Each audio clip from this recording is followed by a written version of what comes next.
वक्त मैं मुजफ्फरपुर जिला के औराई में हूँ और आपको हम बतला दें कि यहाँ एक ऐसी घटना के बारे में जानकारी मिली है जिसको जान करके आपका रूह कांप जाएगा जब उसकी कहानी को सुनेंगे। जी हाँ, तो मैं बात कर रहा हूँ उसी किरण कुमारी की, जो किरण कुमारी का शादी उसके माँ बाप कहीं और कर देते हैं, लेकिन किसी प्रकार का उस ससुराल वाले के साथ जो किसी तरह का अनबन होता है और वहाँ से छोड़ करके उस ससुराल को जो है अपने मायके में आती है और मायके में ही रहने लगती है। और मायके में आने के बाद में गाँव के ही एक लड़का संजीत शाह नाम बताया जा रहा है, संजीत शाह से उसको प्रेम हो जाता है और संजीत शाह के साथ में जो है उसका बातचीत शुरू होता है और बातचीत इतना हद तक आगे बढ़ता है कि दोनों एक दूसरे के हो जाने की कसम खाते हैं और कसम खाने के बाद जो है दोनों एक साथ कई सालों तक रहते भी हैं। और जब देखते हैं कि दोनों आदमी एक दूसरे को समझ चुके हैं, अब हमारा समय ठीक से कट सकता है, तब जब बात आती है कि जब हम लोग साथ रह रहे हैं तो क्यों ना शादी कर लिया जाए। लेकिन जैसे ही शादी की बात आती है तो लड़का के पांव तले ज़मीन खिसक जाता है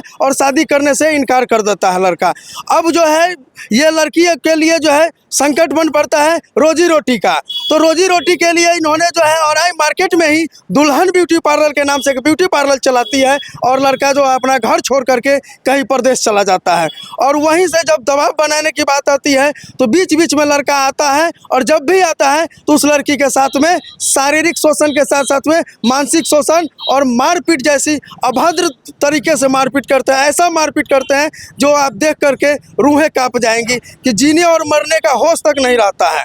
उसी तरह का अभी से 2-4 दिन पहले भी इसी तरह की घटना हुई है कि इतना मार मारा गया उसको कि आज भी वो जो है बोलने की स्थिति में नहीं है और SKMCH में उसका इलाज चल रहा है। आइए इसी संदर्भ में उनके दुकान पर आए हैं तो हमें मिल गए VIP पार्टी के औराई के प्रखंड अध्यक्ष हैं राकेश कुमार जी। तो आइए सर, हम जानना चाहेंगे कि ये जो घटना चल रही है सर, क्या ये किसी अबला को यहाँ अगर पति के साथ प्रेम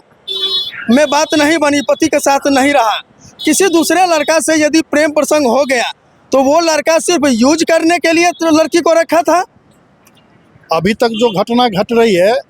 सबसे पहले तो आपके चैनल के माध्यम से तमाम दर्शक को धन्यवाद, आपको बहुत बहुत धन्यवाद कि आपने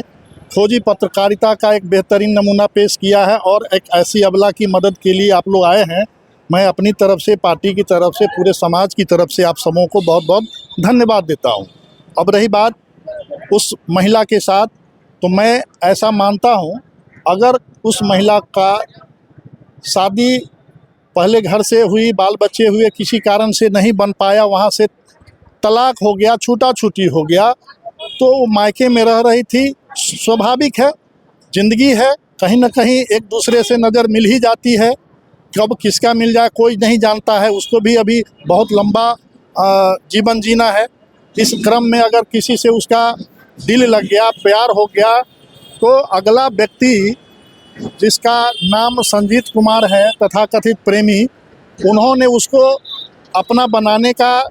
कसम खाया, मंदिर में जाके शादी किया, 2 साल 3 साल तक उसके लिए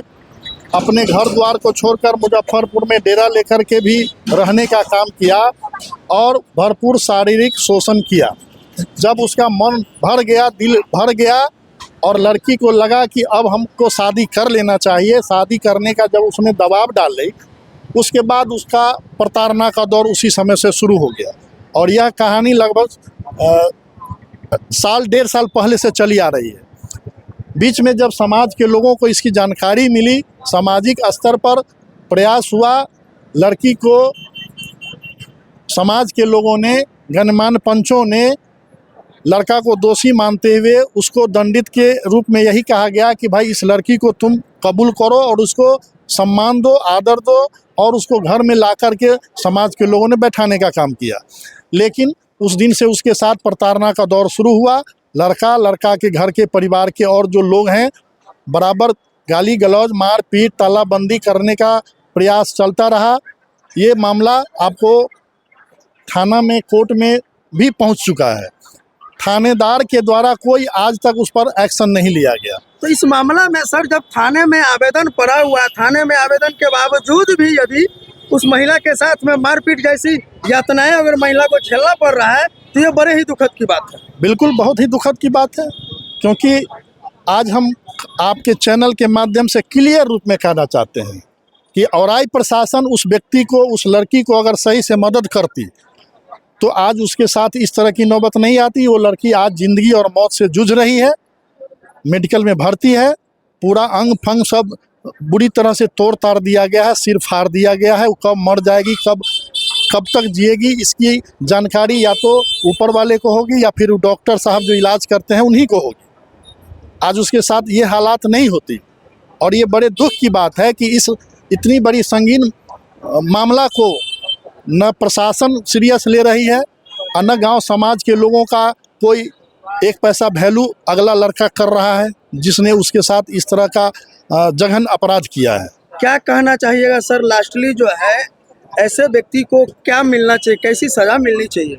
सामाजिक तौर पे भी इसको सज़ा मिलना चाहिए। मैं तो कहूँगा कि सज़ा देने का काम तो संवैधानिक तरीके से ही होता है और मैं मांग करूँगा शासन से, प्रशासन से, माननीय न्यायालय से कि जो दोषी व्यक्ति हैं इसमें उसको सख्त से सख्त सज़ा दे और सलाखों के अंदर बंद करे। उस लड़की को इंसाफ मिले, उसके जीवन का सवाल है, उसका सही से इलाज हो, उसको सही मुआवजा मिले, उसको उस परिवार में सम्मान के साथ जगह मिले और उस दोनों का शादी कराकर रिश्ता अस्थायी रूप से प्रदान किया जाए। बहुत बहुत धन्यवाद सर, आपने समय दिया। जी बहुत धन्यवाद आपको भी।